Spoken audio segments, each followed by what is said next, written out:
Good morning, Joseph Case High School. We're at the end of our penultimate week of the 2019-2020 school year. It is Friday, June 12th.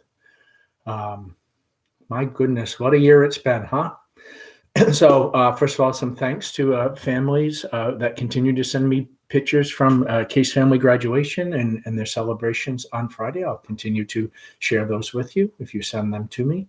I look forward to meeting with the Case faculty this morning at 9:15, just to review some of our expectations for the end of the year and getting the report card data together and getting rooms ready for the summer and the return of school's return next Wednesday, Thursday, Friday. We is organized alphabetically, different days on Wednesday and Thursday from 10 a.m. till 2 p.m. and on Friday morning from 9 until noon. So you can check the Cardinal notes for when your last name is requested to come. Again, we have to wear face masks, social distancing only. Small numbers will be allowed, and of course we don't encourage any congregation. So some interesting news here about sophomore Megan Soper will be representing Joseph Case High School today in a virtual competitive team building exercise this morning in a forum with our Commissioner of Elementary and Secondary Education, Jeff Riley, and two Harvard professors. So I think it's great that she wanted to represent Case, and I look forward to hearing some details about how the experience was. I've asked you to share those with me. Today is the last day for parent and student surveys, so I emailed those to you earlier this week. Please fill those out. Chromebooks must be returned. If you were distributed a Chromebook in March, April, have to be returned next Friday, the 19th, between 10 and 10:30 at the junior high school. Let me think if there's anything else we have here. No, what my big announcement is our school-wide summer reading title, and I wrestle with it. Not so much the title, but should we have a school-wide summer reading? Because we look forward to the event in September, the true interdisciplinary event where every class that a student goes to, that they'll do something related to the book in September. It's been such a great program. Really, almost I think maybe the past 8-10 years, not exactly sure, but there's a title that kept coming to me throughout the school year. It kept coming to me through educators outside the building, inside the building, as well as parents who read the book, and they're not afraid to say, "Hey, Brian, this might be good for consideration for your summer reading title." So the summer reading title for 2020 is "The Tattooist of Auschwitz" by Heather Morris. It's described on Amazon as a tale of hope, which is based on interviews that were conducted by a Holocaust survivor. It's really, in the midst of atrocity, there is a love story here. And I really like how it was described by author Graham Simpson, who wrote the Rosie Project. And I just want to share this with you. "The Tattooist of Auschwitz" is an extraordinary document, a story about the extremes of human behavior existing side by side, calculated brutality alongside impulsive and selfless acts of love. I find it hard to imagine anyone would not be drawn in, confronted, and moved.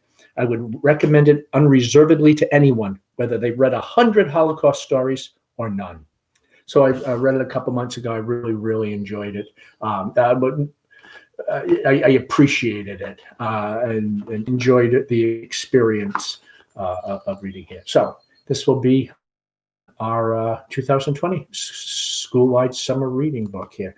We will, by the end of the month, I will be donating some copies as well to Swansea Public Library that you can access them here. It's a very popular book. I'm sure there are a lot of copies available through the library systems.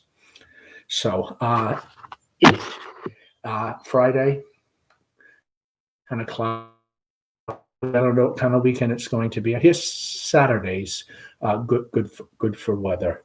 So I hope you enjoy yourself this week and do something for yourself, and with that we stay safe and strong and gracious with each other. We have one week of school left. I can continue to ask you to reach out to your teachers to make sure that you can submit anything that you're able to in order to get some credit for this term, so we can have some positive closure of the school year.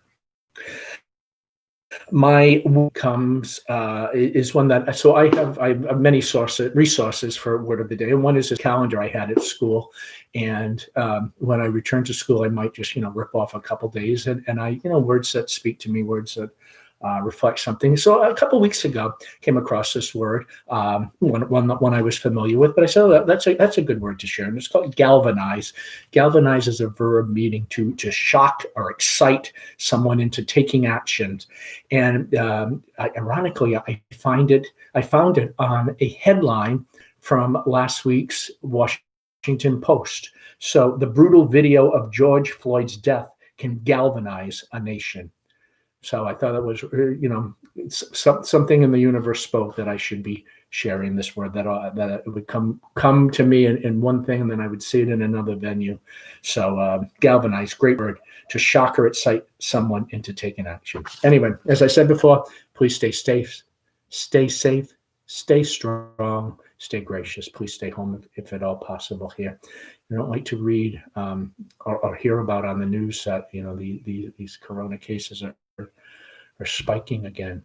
It's scary. It's scary time. But anyway, stay strong here. Joseph Case High School provide a safe, diverse, and nurturing environment to help students become lifelong learners with 21st century skills. Our core values of communication, authentic learning opportunities, shared responsibility, and academic excellence and integrity, engaging the students as active learners, higher thinking skills, and a strong 21st century knowledge base. This concludes today's announcements. This concludes our next to the last week of school. 5 more school days. Let's make the most of them here. Have a great day and a great weekend.